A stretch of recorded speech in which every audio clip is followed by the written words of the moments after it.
ಸಮರ್ಥ ಸದ್ಗುರು ಸಿದ್ಧಾರೂಢ ಮಹಾಸ್ವಾಮಿಗಳವರ ದಿವ್ಯ ಚರಣಾರವಿಂದಗಳನ್ನು ಹೃನ್ಮಂದಿರದಲ್ಲಿ ಸ್ಮರಿಸಿಕೊಂಡು ಚಿದಂಬರ ಮಠಾಧೀಶಂ ಸಿದ್ಧಾರೂಢಯತೀಶ್ವರಂ ಶಿಷ್ಯ ಪ್ರಶಿಷ್ಯ ರೂಪೇಣ ಬೋಧಕಂ ಗುರುಮಾಶ್ರಯೇ ಯದಂಗ್ರಿ ಕಮಲದ್ವಂದ್ವಂ ತಾಪತ್ರಯ ನಿವಾರಣಂ ಶಾಂತೈಕ್ಯಪದದಂ ದೇವಂ ಸಿದ್ಧಾರೂಢಮಹಂ ಭಜೆ ಅಂಥೇಳಿ ಸಿದ್ಧಾರೂಢಪ್ಪನನ್ನು ಭಕ್ತರು ವಿಶೇಷವಾಗಿ ಸ್ತುತಿಗೈದರು. ಹುಬ್ಬಳ್ಳೆಂಬುದು ಕೈಲಾಸ, ಸಿದ್ಧಾರೂಢನೇ ಪರಮೇಶ. ಹುಬ್ಬಳ್ಳೆಂಬುದು ಕಲ್ಯಾಣ, ಸಿದ್ಧಾರೂಢನೇ ಬಸವಣ್ಣ. ಹುಬ್ಬಳ್ಳೆಂಬುದು ಶ್ರೀಶೈಲ, ಸಿದ್ಧಾರೂಢನೇ ಮಲ್ಲಯ್ಯ. ಹುಬ್ಬಳ್ಳೆಂಬುದು ಗೋಕರ್ಣ, ಸಿದ್ಧಾರೂಢನೇ ಪರಿಪೂರ್ಣ. ಸಿದ್ಧಾರೂಢ ಎಂಥಾತ, ಬೇಡಿದ ವರಗಳ ಕೊಡುವಾತ. ಸಿದ್ಧಾರೂಢ ಭಗವಂತ ಭೂಮಿಗೆ ಇಳಿದನು ಬೇಕಂತ ಅಂಥೇಳಿ ವಿಶೇಷವಾಗಿ ಸದ್ಗುರು ಸಿದ್ಧಾರೂಢ ಮಹಾಸ್ವಾಮಿಗಳನ್ನು ಭಕ್ತರು ಹಾಡಿ ಹೊಗಳಿದರು. ಸಿದ್ಧಾರೂಢಪ್ಪ ನೆಲೆಸಿದಂತಹ ಪುಣ್ಯಭೂಮಿ ಹುಬ್ಬಳ್ಳಿ ಕೈಲಾಸವಾಯಿತು. ಸಿದ್ಧಾರೂಢಪ್ಪ ಪ್ರತ್ಯಕ್ಷ ಪರಮೇಶ್ವರನಾದ. ಅಂತಹ ಸದ್ಗುರುವನ್ನು ಪಡೆದಂತಹ ನಾವು ಎಷ್ಟೊಂದು ಪುಣ್ಯಾತ್ಮರು ಅಂತ. ಗುರು ಮುಟ್ಟಿ ಗುರುವ ಆದರು ಅನ್ನೋರ ಹಂಗೆ ಸಿದ್ಧಾರೂಢರು ಎಷ್ಟೋ ಜನ ಮಹಾತ್ಮರನ್ನು ಮುಟ್ಟಿ ಸ್ಪರ್ಶ ಮಾಡಿ ಅವರಿಗೆ ತಮ್ಮ ಉಪದೇಶಾಮೃತವನ್ನು ನೀಡಿ ಅವರನ್ನು ತಮ್ಮಂತನ ಮಾಡ್ಕೊಂಡು ಬಿಟ್ಟರು. ಸಿದ್ಧಾರೂಢರು ತಮ್ಮ ಶಿಷ್ಯರನ್ನು ತಮ್ಮ ಒಂದು ಸ್ಥಾನಕ್ಕನ ತಗೊಂಡು ಹೋದರು. ಭಕ್ತರಿಗೂ ಉಪದೇಶ ಮಾಡಿದರು. ಏನಂದ್ರೆ, ನನ್ನ ಪೂಜೆಯನ್ನು, ನನ್ನ ಒಂದು ಸೇವೆಯನ್ನು ಎಷ್ಟೊಂದು ಭಕ್ತಿಯಿಂದ ನೀವು ಮಾಡ್ತೀರಿ, ಅದೇ ಸೇವೆಯನ್ನು, ಅದೇ ಭಕ್ತಿಯನ್ನು, ನನ್ನ ಅನುಗ್ರಹಕ್ಕೆ ಪಾತ್ರರಾದ ನನ್ನ ಶಿಷ್ಯರ ಸೇವೆಯನ್ನು ಮಾಡಿದರೂ ಸಹಿತ ನಿಮಗೆ ಅದಕ್ಕಿಂತಲೂ ಹೆಚ್ಚಿನ ಫಲ ಸಿಗತೈತಿ ಅಂಥೇಳಿ ಸಿದ್ಧಾರೂಢರು ಜಗತ್ತಿಗೆ ಉಪದೇಶ ಮಾಡಿದಂಥ ಮಹಾನುಭಾವರು. ಅಂತಹ ಸದ್ಗುರು ಸಿದ್ಧಾರೂಢ ಅಪ್ಪನ ಒಂದು ಕರುಣೆಯನ್ನು ಪಡ್ಕೊಂಡು ಆ ಸಿದ್ಧಾರೂಢರ ಒಂದು ಪ್ರತಿರೂಪರೇ ಆದಂತಹ ಪುಣ್ಯಾತ್ಮರಲ್ಲಿ ಶ್ರೀ ಕ್ಷೇತ್ರ ಐರಾವತ ಐರಣಿ ಹೊಳೆಮಠದ ಶ್ರೀ ಗುರು ಮುಪ್ಪಿನಾರ್ಯ ಮಹಾತ್ಮರು ನೋಡ್ರಿ. ಅವರು ಒಬ್ಬರು ಸಿದ್ಧಾರೂಢ ಸ್ವರೂಪರಾದಂಥ ಪರಮಾತ್ಮರು. ಆ ಹೊಳೆಮಠ ಐರಣಿಯ ಪೂಜ್ಯರಾದಂಥ ಮುಪ್ಪಿನಾರ್ಯ ಅಪ್ಪನವರು ತಮ್ಮ ಅವತಾರ ಕಾರ್ಯವನ್ನು ಸಮಾಪ್ತಗೊಳಿಸಿ 41 ವರ್ಷಗಳು ಗತಿಸಿದವು. ಅಂತಹ ಮಹಾತ್ಮರ ಒಂದು ಪುಣ್ಯಸ್ಮರಣೆ, ಪುಣ್ಯಾರಾಧನೆ ಕಾರ್ಯಕ್ರಮವನ್ನು ಶ್ರೀ ಕ್ಷೇತ್ರವಾದಂಥ ಐರಾವತ ಐರಣಿ ಹೊಳೆಮಠದಲ್ಲಿ ಈಗಿನ ಪೂಜ್ಯರಾದಂಥ ಅಪ್ಪಾಜಿ ಪೂಜ್ಯ ಶ್ರೀ ಗುರು ಬಸವರಾಜ ದೇಶಿಕೇಂದ್ರ ಮಹಾಸ್ವಾಮಿಗಳು ಅಪ್ಪನವರು ಮತ್ತು ಸಿದ್ಧಾರೂಢ ಸ್ವರೂಪರಾದಂಥ ಶ್ರೀ ಸದ್ಗುರು ಸಿದ್ಧಾರೂಢ ಭಾರತಿ ಸ್ವಾಮೀಜಿಯವರ ದಿವ್ಯ ಒಂದು ಸನ್ನಿಧಾನದಲ್ಲಿ ಈ ಒಂದು ಪುಣ್ಯಾರಾಧನಾ ಮಹೋತ್ಸವ ಆರಂಭ ಆಗೈತಿ.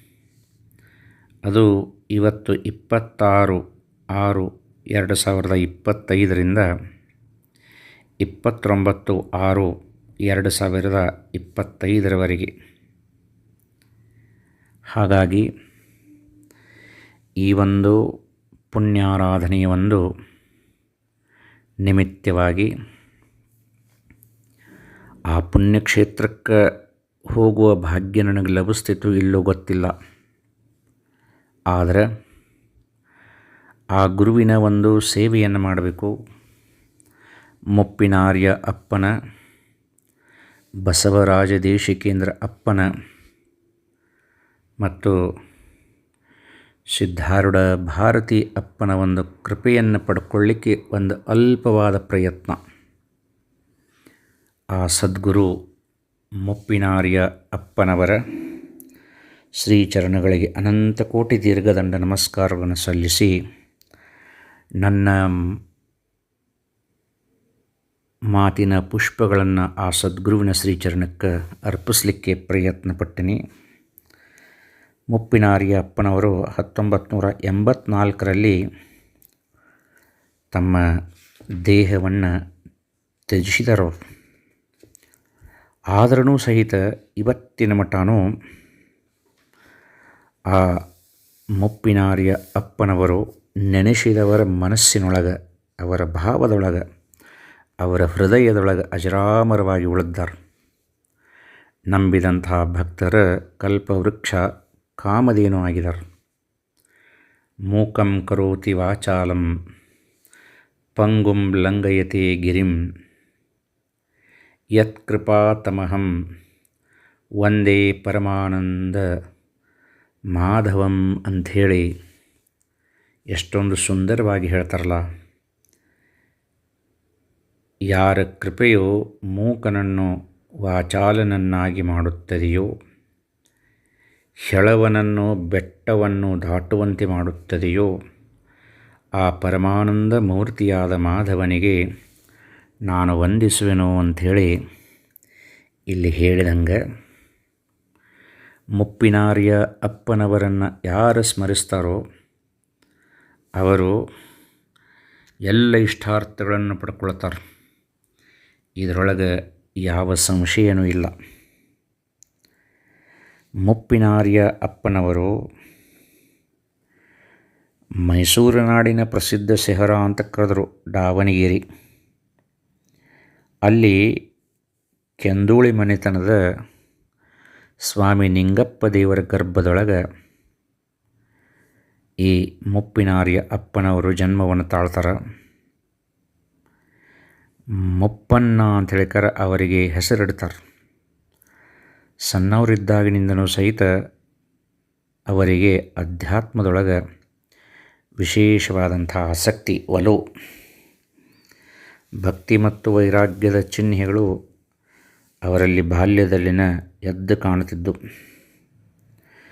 ಮತ್ತು ಎಲ್ಲಾದರೂ ಸಾಧು ಸಂತರು ಬಂದರು, ಕೀರ್ತನೆ ಭಜನೆಗಳು ನಡೆದವಂದ್ರೆ ಅಲ್ಲಿ ಬಾಲಕ ಮುಪ್ಪಣ್ಣನವರು ಹೋಗಿ ಭಾಗವಹಿಸೇ ಬಿಡೋರು. ಅದೇ ಸಮಯದೊಳಗನ ಅದ್ವೈತ ಚಕ್ರವರ್ತಿ, ಶಾಂತಿಯ ಸಾಗರ, ಪವಾಡ ಪುರುಷ, ಅವತಾರಿ, ಶಿವನ ಸ್ವರೂಪ ಸದ್ಗುರು ಸಿದ್ಧಾರೂಢಪ್ಪನ ಕೀರ್ತಿ ಎಲ್ಲ ಕಡೆ ಹಬ್ಬಿತ್ತು. ಆವಾಗ ಆ ಒಂದು ಸಿದ್ಧಾರೂಢರ ಸನ್ನಿಧಾನದೊಳಗೆ ಇವರಿಗೆ ಒಳ್ಳೆಯ ವಿದ್ಯೆ ಸಂಪನ್ನವಾಗಬೇಕಂತ ತಿಳ್ಕೊಂಡು ಅವರ ತಂದೆಯವರು ಅವರನ್ನು ಸಿದ್ಧಾರೂಢರ ಮಟ್ಟಕ್ಕೆ ಕರ್ಕೊಂಡು ಬಂದರು ಅಂತ ಹೇಳ್ತಾರೆ. ಒಂದು 7-8 ವರ್ಷ ಆಗಿರಬೇಕು ಮುಪ್ಪಣ್ಣನವರಿಗೆ. ಆವಾಗ ಸಿದ್ಧಾರೂಢರ ದರ್ಶನ ಪಡೆದರು. ಅಷ್ಟು ಸಣ್ಣ ವಯಸ್ಸಿದ್ದರೂ ಸಹಿತ ಸಿದ್ಧಾರೂಢ ಅಪ್ಪನನ್ನು ನೋಡಿದ ತಕ್ಷಣ ಅವರಿಗೆ ಏನೋ ಒಂದು ರೋಮಾಂಚನವಾಯಿತಂತ. ನನ್ನ ಜನ್ಮ ಸಾರ್ಥಕ ಆತು, ನನಗೆ ಅನಿರ್ವಚನೀಯವಾದಂಥ ಆನಂದವಾಯಿತು ಅಂತ ಹೇಳ್ಕಾರ ಅಪ್ಪನವರು ಎಷ್ಟೋ ಸಾರಿ ಕೆಲವು ಕಡೆ ತಮ್ಮ ಒಂದು ಹೇಳಿಕೆಯನ್ನು ನೀಡಿದ್ದಾರೆ. ಆವಾಗ ಅವ್ರ ಮನುಷ್ಯನೊಳಗೆ ಅಂದ್ರಂತ, ನನಗೆ ಸದ್ಗುರು ದೊರೆತ ಅಂಥೇಳಿ ತಿಳ್ಕೊಂಡು ಸಾಷ್ಟಾಂಗ ನಮಸ್ಕಾರ ಮಾಡಿದರು. ಅವರನ್ನು ಕರುಣಾದೃಷ್ಟಿಯಿಂದ ನೋಡಿದಂತಹ ಸಿದ್ಧಾರೂಢಪ್ಪನವರು ಅವರ ತಲೆಯ ಮೇಲೆ ವರದ ಹಸ್ತವನ್ನಿಟ್ಟು, ಮಗು ಮುಪ್ಪನ್ನ, ಇನ್ನು ಮುಂದೆ ಇಲ್ಲೇ ಮಠದಾಗನ ಉಳಿ, ನಿಷ್ಕಾಮವಾದಂತಹ ಸೇವೆಯನ್ನು ಮಾಡು, ಗುರುಮುಖದಿಂದ ವೇದಾಂತ ಶ್ರವಣವನ್ನು ಮಾಡು, ನೀನು ಧನ್ಯತೆಯನ್ನು ಪಡಿತಿ ಅಂಥೇಳಿ ವಿಶೇಷವಾಗಿ ಸಿದ್ಧಾರೂಢಪ್ಪಗಳು ಆಶೀರ್ವಾದ ಮಾಡಿದರು. ಆವಾಗ ಅಲ್ಲೇನ ಉಳಿದು ಯೋಗಾಭ್ಯಾಸ, ಸಂಸ್ಕೃತ, ವೇದಾಂತ ಶಾಸ್ತ್ರ ಮತ್ತು ನಿಜಗುಣರ ಕನ್ನಡ ಶಾಸ್ತ್ರವನ್ನು ಅಭ್ಯಾಸ ಮಾಡಿ ಪರಿಪೂರ್ಣವಾದಂಥ ವಿದ್ವತ್ತನ್ನು ಈ ಮುಪ್ಪಿನಾರ್ಯರು ಪಡ್ಕೊಂಡ್ರು ಅಂತ ಹೇಳಿಕಾರ ವಿಶೇಷವಾಗಿ ಹೇಳ್ತಾರೆ. ಅಲ್ಲಿ ಅನೇಕ ಲೀಲೆಗಳು ನಡೀತಾವೆ. ಸಿದ್ಧಾರೂಢಪ್ಪನ ವಿಶೇಷವಾದ ಸೇವೆಯನ್ನು ಮುಪ್ಪಿನಾರ್ಯ ಅಪ್ಪನವರು ಹುಬ್ಬಳ್ಳಿಯಲ್ಲಿ ಮಾಡ್ತಿರ್ತಾರೆ. ಒಂದು ಸಾರಿ ಕಾಶಿಗೆ ಹೋಗ್ಬೇಕಂತ ಮನುಷ್ಯನೊಳಗೆ ಬಂದು ಸಿದ್ಧಾರೂಢರಿಗೆ ಮುಪ್ಪಿನಾರ್ಯ ಅಪ್ಪನವರು, ನಾ ಕಾಶಿಗೆ ಹೋಗ್ತೀನಿ ರೈಲ್ವೇಕ ಅಂತ ಹೇಳ್ತಾರೆ. ಸಿದ್ಧಾರೂಢರು ಹೇಳ್ತಾರೆ, ಈಗ್ಯಾಕೆ ಕಾಶಿಗೆ ಹೋಗ್ತೀಯೋ ಮುಪ್ಪನ್ನ, ಎಲ್ಲವೂ ನಿನ್ನೊಳಗನ ಐತಿ ಅಂತಾರವ್ರು. ಆದ್ರೂ ಸಹಿತ ಚಿಕ್ಕ ವಯಸ್ಸು, ನಾವು ಹೋಗಬೇಕಂಥೇಳಿ ಸಂಕಲ್ಪ ಮಾಡಿ ಸಿದ್ಧಾರೂಢರಿಗೆ ನಮಸ್ಕಾರ ಮಾಡಿ ಸುಮ್ಮನೆ ಹುಬ್ಬಳ್ಳಿಯಿಂದ ರೈಲ್ವೆ ಹತ್ತಿ ಬಿಡ್ತಾರವ್ರು. ರೈಲ್ವೇದೊಳಗೆ ಹತ್ತಿದ್ದಷ್ಟು ಅವ್ರಿಗೆ ನೆನಪಿತ್ತು ನೋಡ್ರಿ. ಹೊಳ್ಳೆ ಅವರು ಧಾರವಾಡಕ್ಕೆ ಹೋಗೋ ಮಟನೂ ಸಹಿತ ಒಂದು 25 ಕಿಲೋಮೀಟ್ರ್ ಹೋಗೋ ಮಟನೂ ಮೂರ್ಛೆ ಅವಸ್ಥೆ ಒಳಗನ ಅರಿವಿಲ್ದಂಗನ ಬಿದ್ದುಬಿಟ್ಟಿದ್ರಂತ. ಆ ರೈಲ್ವೇದೊಳಗೆ ಕೆಲವು ಜನ ಭಕ್ತರಿದ್ದರು. ಇವರು ಸಿದ್ಧಾರೂಢರ ಮಠದಲ್ಲಿರುವಂಥ ಪೂಜ್ಯರು ಅಂಥೇಳಿ ತಿಳ್ಕೊಂಡು ಅವರನ್ನು ಮತ್ತೆ ಧಾರವಾಡದಿಂದ ಬೇರೆ ಗಾಡಿ ಮಾಡಿಕೊಂಡು ಹುಬ್ಬಳ್ಳಿ ಸಿದ್ಧಾರೂಢರ ಮಠಕ್ಕೆ ಕರ್ಕೊಂಡು ಬಂದ್ರಂತ. ಸಿದ್ಧಾರೂಢರ ಮಠದಾಗ ಮಲಗಿಸ್ಬಿಡ್ದ ಮತ್ತು ಹೊಳ್ಳಿ ಮುಪ್ಪಿನಾರ್ಯ ಅಪ್ಪನವರಿಗೆ ಎಚ್ಚರ ಆತಂತ ನೋಡ್ರಿ. ಆವಾಗ ಮುಪ್ಪಿನಾರ್ಯ ಅಪ್ಪನವರಿಗೆ ಗೊತ್ತಾಗತೈತಿ, ಸಿದ್ಧಾರೂಢಪ್ಪ ಈಗ ಯಾಕೆ ಹೋಗ್ತೀಯೋ ಅಂದಿದ್ದ, ನಾ ಹೊಂಟ ನಿಂತಿದ್ದೆ, ಪ್ರತ್ಯಕ್ಷ ಕಾಶಿನ ಹುಬ್ಬಳ್ಳಿ ಆಗೈತಿ, ಪ್ರತ್ಯಕ್ಷ ವಿಶ್ವನಾಥನ ಸಿದ್ಧಾರೂಢನಾಗಿದ್ದಾನಂಥೇಳಿ ತಿಳ್ಕೊಂಡು ಆನಂದ ಭಾಷ್ಪಗಳನ್ನು ಸುರಿಸಿ ಸಿದ್ಧಾರೂಢರ ಹತ್ರನ ಮುಪ್ಪಿನಾರ್ಯ ಅಪ್ಪನವರು ಉಳಿದಿದ್ರಂತ ನೋಡ್ರಿ. ಒಂದು ಸಾರಿ ಜಾತ್ರೆಗೆ ಕಟ್ಗೆ ಕೊಡ್ತಾನಂಥೇಳಿ ಒಬ್ಬವ ಚುಮುನಿ ಎಣ್ಣೆ ವ್ಯಾಪಾರಿ ಸಿದ್ಧಾರೂಢಪ್ಪನಂತೇಕ ಸಂಕಲ್ಪ ಮಾಡಿ ಹೋಗಿರ್ತಾನ. ಮುಂದೆ ಆ ಕಟ್ಗೆ ಇಸ್ಕೊಂಡು ಬರೋಕ್ಕೆ ಮುಪ್ಪಿನಾರ್ಯ ಅಪ್ಪನವರನ್ನು ಸಿದ್ಧಾರೂಢರವನಂತೆ ಕಳಿಸಿರ್ತಾರೆ. ಆ ಹುಬ್ಬಳ್ಳಿ ವ್ಯಾಪಾರಿ ಏನು ಮಾಡ್ತಾನಂದ್ರೆ, ಇವತ್ತು ಕೊಡ್ತಾನೆ, ನಾಳೆ ಕೊಡ್ತಾನೆ, ನಾಡ್ದು ಕೊಡ್ತಾನೆ ಅನ್ಕೋತ ಮುಂದೆ ಹಾಕ್ಕೊಂತ ಹೊಂಟಿರ್ತಾನೆ. ಆವಾಗ ಒಂದು ಬಿರುಸು ಮಾತಾಡ್ತಾನೆ. ಆವಾಗ ಮುಪ್ಪಿನಾರ್ಯ ಅಪ್ಪನವರು, ನಮ್ಮಪ್ಪನ್ನ ಏನಂಥೇಳಿ ತಿಳಿದೆಯೋ ಸಿದ್ಧಾರೂಢನನ್ನು ಅಂಥೇಳಿ ಒಂದು ಸ್ವಲ್ಪ ಸಿಟ್ಟು ಮಾಡಿ ಬಂದಿದ್ರಂತ. ಬರೋ ಮಠ ಅಂದ್ರೆ ಅವನ ಇಡೀ ಕಟ್ಟಿಗೆ ಮತ್ತು ಎಣ್ಣೆಯ ಗೋಡಾವನಕ್ಕನ ಬೆಂಕಿ ಹತ್ತಿ ಹೋಗಿತ್ತು ಅಂತ ಒಂದು ಕಡೆ ನಾವು ಒಬ್ಬ ಮಹಾತ್ಮರ ಮುಖದಿಂದ ಕೇಳಿದ್ದೆ. ಆವಾಗ ಸಿದ್ಧಾರೂಢರಿಗೆ ಗೊತ್ತಾಗ್ತೈತಿ. ಮುಪ್ಪಿನಾರ್ಯರನ್ನು ಕರೆದು, ಮುಪ್ಪನ್ನ ಸಿಟ್ಟು ಮಾಡಬಾರ್ದಪ್ಪ ಯಾರ ಮೇಲೂ, ಎಂಥ ಪ್ರಸಂಗ ಬಂದ್ರೂ ಸಹಿತ ತಡ್ಕೋಬೇಕಪ್ಪ ಅಂತ ಹೇಳಿದ್ರಂತ. ಅವತ್ತಿನಿಂದ ಮುಪ್ಪಿನಾರ್ಯ ಅಪ್ಪನವರು ಸಂಪೂರ್ಣವಾಗಿ ಶಾಂತ ಸ್ವರೂಪರನಾದರು ಅಂತ ಹೇಳ್ಕಾರ ಒಬ್ಬ ಮಹಾತ್ಮರ ಮುಖದಿಂದ ನಾ ಕೇಳಿದ್ದೆ.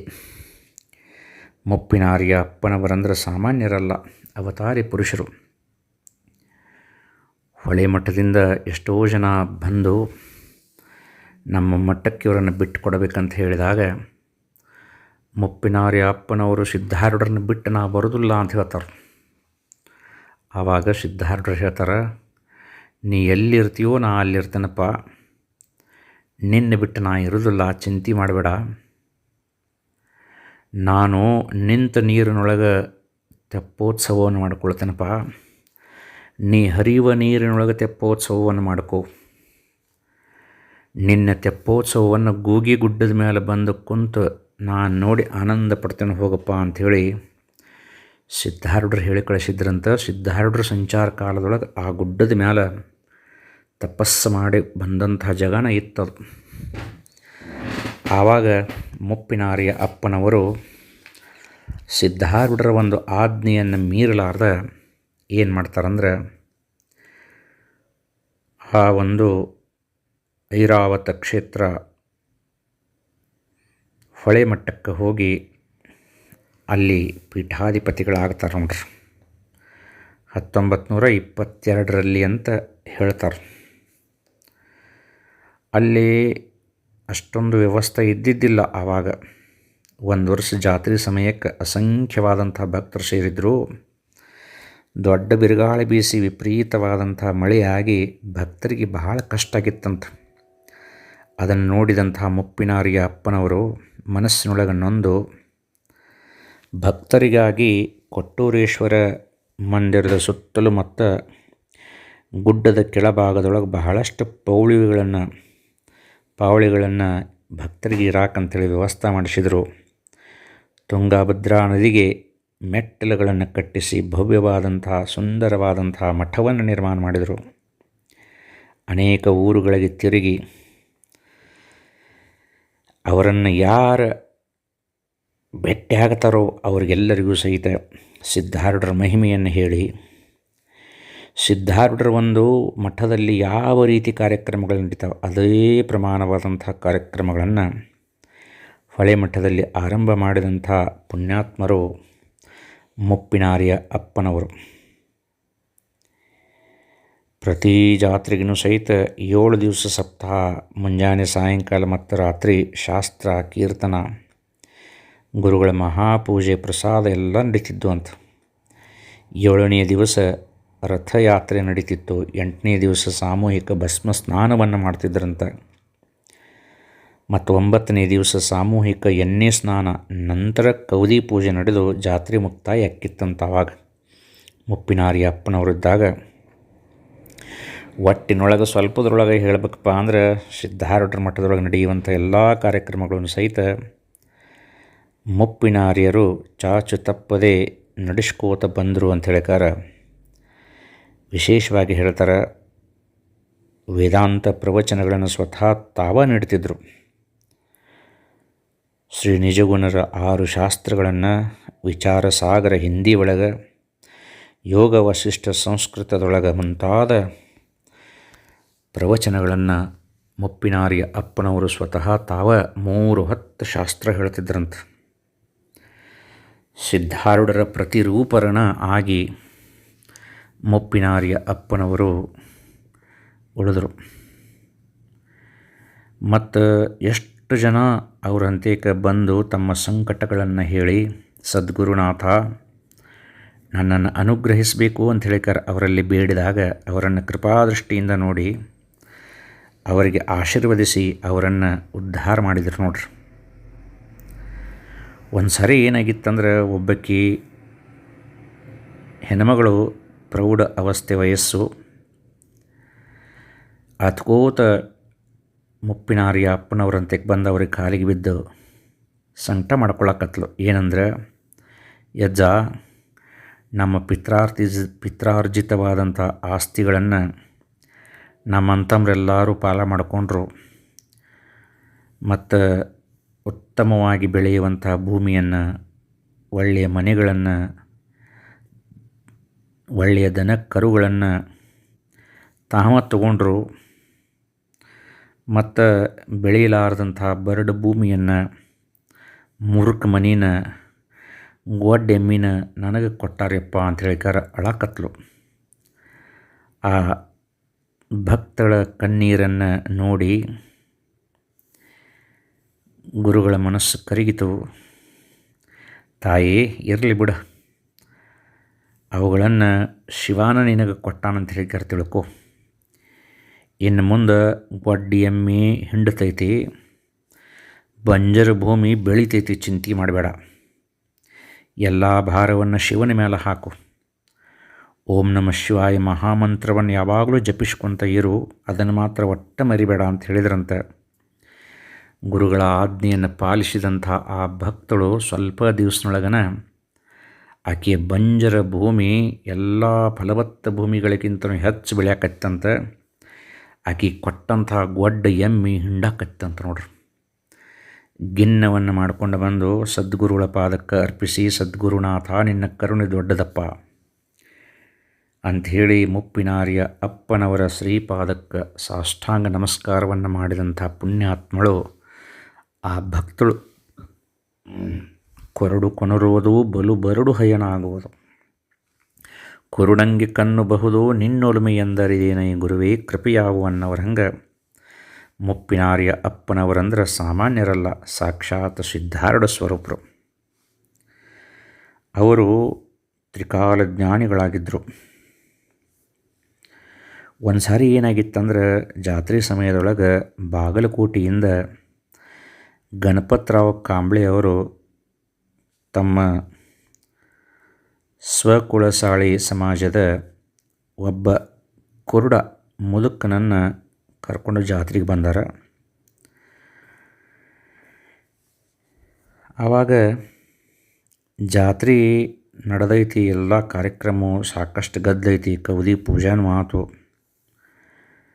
ಜಾತ್ರೆ ಮುಗಿಸಿ 4 ದಿವಸ ಬಿಟ್ಟು ಇನ್ನೇನು ಹೋಗ್ಬೇಕಂತ ಹೇಳ್ಕಾರ ತಮ್ಮ ಜೊತೆಗೆ ಕರ್ಕೊಂಡು ಬಂದಂಥ ಕುರುಡ ಮುದುಕನನ್ನು ಹುಡುಕಾಕತ್ತಾರೆ. ಎಲ್ಲಿ ಹೊಡಿದ್ರು ಸಹಿತ ಸಿಗಲಿಲ್ಲ ಹುಡುಗ, ಆ ಮುದುಕ ಸಿಗಲಿಲ್ಲ. ಆವಾಗ ಏನು ತಿಳಿಲಾರ್ದ ಚಿಂತಾಕ್ರಾಂತರಾಗಿ ಮುಪ್ಪಿನಾರಿಯ ಅಪ್ಪನವರಂತೇಕ ಗಣಪತರಾವ್ ಅವರು ಕಾಂಬ್ಳೆಯವರು ಬಂದು ನಮಸ್ಕಾರ ಮಾಡಿ, ಅಪ್ಪ ನಮ್ಮ ಜೋಡಿ ಕರ್ಕೊಂಡು ಬಂದಂಥ ಕುರುಡ ವೃದ್ಧ ಸಿಗವಲ್ಲ ಅಂತಂದರು. ಆವಾಗ ಸ್ವಲ್ಪ ಕಣ್ಣು ಮುಚ್ಚಿ ಧ್ಯಾನಸ್ಥರಾಗಿ ಕುಳಿತು ನಂತರ ಮುಪ್ಪಿನಾರಿಯ ಅಪ್ಪನವರು ಹೇಳ್ತಾರೆ, ನೀವೇನು ಚಿಂತೆ ಮಾಡಬೇಡ್ರಿ, ನಿಮ್ಮ ಬಸ್ ಹತ್ತಿ ನೀವು ಊರಿಗೆ ಹೋಗ್ರಿ, ಅವ ಮುಂದೆ ಸಿಗ್ತಾನ ಅಂತ ಹೇಳಿದ್ರು ಅವರು. ಆವಾಗ ಆಯ್ತು ಅಂತ ಹೇಳ್ಕಾರ ಮುಪ್ಪಿನಾರಿಯ ಅಪ್ಪನವರ ಒಂದು ಆಜ್ಞೆಯನ್ನು ಪಡ್ಕೊಂಡು ಅವರು ಬಾಗಲಕೋಟೆಗೆ ಹೊಂಟರು. ಆವಾಗ ಸ್ವಲ್ಪ ಮುಂದೆ ಹೋಗ್ಬಿಟ್ಟ ಮೆಡ್ಡೇರಿ ಊರು ದಾಟಿರಬೇಕು. ಅಲ್ಲಿ ಮುದುಕ ಕೋಲು ಉರ್ಕೋ ಅಂತ ಹೊಂಟಿದ್ದಂತೆ. ಅದನ್ನು ನೋಡಿ ಬಸ್ ನಿಲ್ಲಿಸಿ, ಎಲ್ಲಿ ಹೋಗಿದ್ದು ಯಪ್ಪ ನೀ ಅಂತ ಕೇಳಿದ್ರಂತ. ಇಲ್ಲ, ನೀವು ಮುಂದೆ ಹೋಗಿರ್ಬೋದು ಅಂತೇಳಿದು ನಾ ಬಸ್ಸಿಗೆ ಹತ್ತಿ ಬಂದೆ, ಆದರೆ ನೀವು ಎಲ್ಲಿ ಮತ್ತೆ ನನಗೆ ಇದ್ದಂಗೆ ಅನ್ನಿಸ್ಲಿಲ್ಲ, ದಾರ್ಯಾಗ ಇಳಿದೆ ಅಂತ ಹೇಳಿದಂಥ. ಅಂದ್ರೆ ಮುಂದೆ ನಿನಗೆ ಸಿಗ್ತಾನಂತ ಹೇಳಿಕಾರ ಮುಪ್ಪಿನಾರಿಯ ಅಪ್ಪನವರು ಮಠದೊಳಗನ ಕುಂತಕ್ಯಾರ ಹೇಳಿದರು. ಆ ಐರಣಿ ಸಮೀಪನೇ ಇರುವಂಥ ಗುಡ್ಡ, ಅಲ್ಲಿ ಹತ್ತಬೇಕಾದ್ರೆ ಬಹಳ ಕಷ್ಟ. ಅಂಥ ಗುಡ್ಡದೊಳಗೆ ಅಲ್ಲಿ ಸಿದ್ಧಾರೂಢಪ್ಪಗಳು ಕೆಲವು ದಿವಸ ಉಳಿದು ತಪಸ್ಸು ಮಾಡಿ ಹೋಗಿದ್ದರು ಅನ್ನುವಂಥ ಒಂದು ಪ್ರತೀತಿ. ಅಲ್ಲಿ ಸಿದ್ಧಾರೂಢಪ್ಪನ ಒಂದು ಮಂದಿರವನ್ನು ಕಟ್ಟಬೇಕು ಅಂಥೇಳಿ ಮುಪ್ಪಿನಾರಿಯ ಅಪ್ಪನವರು ಸಂಕಲ್ಪ ಮಾಡಿ ದೊಡ್ಡ ದೊಡ್ಡ ಕಲ್ಲುಗಳನ್ನು ತರಿಸಿದರು. ಆ ಕಲ್ಲುಗಳನ್ನು ಕೆಳಗಿನಿಂದ ಮ್ಯಾಲೆ ಜಕ್ಕೊಂಡು ಹೋಗಾಕ ದೊಡ್ಡ ದೊಡ್ಡ ಎತ್ತುಗಳನ್ನು ಹಗ್ಗ ಕಟ್ಟಿ ಜಗ್ಗಿಸ್ತಿದ್ರು. ಅವು ಒಟ್ಟ ಎಷ್ಟು ಪ್ರಯತ್ನ ಪಟ್ಟರು ಸಹಿತ ಮುಂದೆ ಹೋಗಲೇ ಇಲ್ಲ. ಆವಾಗ ಮುಪ್ಪಿನಾರಿಯ ಅಪ್ಪನವರಿಗೆ ಬಂದು ಹೇಳ್ತಾರೆ, ಏನಾದರೂ ಎಷ್ಟು ಎತ್ತುಗಳು ಹಚ್ಚಿ ಜಗ್ಗಿಸಿದ್ರು ಅವು ಸಿಗುವಲ್ವ ಅಂತ ಹೇಳ್ತಾರೆ. ಆವಾಗ ಮುಪ್ಪಿನಾರಿಯ ಅಪ್ಪಗಳು ಹೇಳ್ತಾರೆ, ಅಲ್ಲಿ ನೋಡಲ್ದ ಗುಡ್ಡದ ಹಂತಕ್ಕೆ 2 ಎತ್ತುಗಳು ನಿಂತಾವು, ಹೋರಿಗಳು. ಆ ಹೋರಿಗಳನ್ನು ತಗೊಂಡು ಹೋಗಿ ಅವುಗಳಿಗೆ ಆ ಕಲ್ಲನ್ನು ಕಟ್ಟಿ ಜಗ್ಗಿಸ್ರಿ ಅಂತ ಹೇಳಿದ್ರಂತ. ಅಲ್ಲಿ ಹೋಗಿ ನೋಡೋ ಮಟ್ಟ ಅಂದ್ರೆ ಆ ಎತ್ತುಗಳು ಏನು ಮಾಡಲಿಲ್ಲ, ಹೊಸ ಮಂದಿ ಹಿಡಿದ್ರು ಸಹಿತ ಸುಮ್ಮನೆ ಇದ್ದು. ಅವ 2 ಎತ್ತುಗಳನ್ನು ತೊಗೊಂಡು ಹೋಗಿ ಕಲ್ಲು ಮ್ಯಾಲೆ ಜಗ್ಗಿಸಿರ ಎಲ್ಲ ಕಲ್ಲನ್ನು ಎತ್ತುಗಳು ಮ್ಯಾಲೆ ತೊಗೊಂಡು ಹೋಗಿ ಬಿಟ್ಟಿದ್ವಂತ. ಎಲ್ಲ ಮುಗಿದ ಮೇಲೆ ಮುಪ್ಪಿನಾರಿಯ ಅಪ್ಪನವರು ಹೇಳಿದ್ರಂತ, ಆ ಎತ್ತುಗಳನ್ನು ಮತ್ತೆ ಬಿಚ್ಚಿ ಯಾವ ಸ್ಥಳದೊಳಗಿದ್ವೋ ಆ ಸ್ಥಳದೊಳಗೆ ಬಿಟ್ಟು ಬರಿಪ ಅಂದ್ರಂತ. ಮತ್ತು ಒಯ್ದ ಎತ್ತುಗಳನ್ನ ಅಲ್ಲಿ ಬಿಟ್ಟ ಮುಂದೆ ಬಂದು ಹೊಳ್ಳಿ ನೋಡೋ ಮಟ್ಟ ಅಂದರೆ ಎತ್ತುಗಳು ಮಾಯವಾಗಿದ್ದು ಅಂತ. ಸ್ವತಃ ಪರಮಾತ್ಮನ ಆ ಒಂದು ಎತ್ತುಗಳನ್ನು ಕಳಿಸಿಕೊಟ್ಟಿದ್ದ. ಅದನ್ನು ಗುರುತಿಸಿದಂಥ ಮುಪ್ಪಿನಾರಿಯ ಅಪ್ಪನವರಿಯಂಥವರಿದ್ದರು.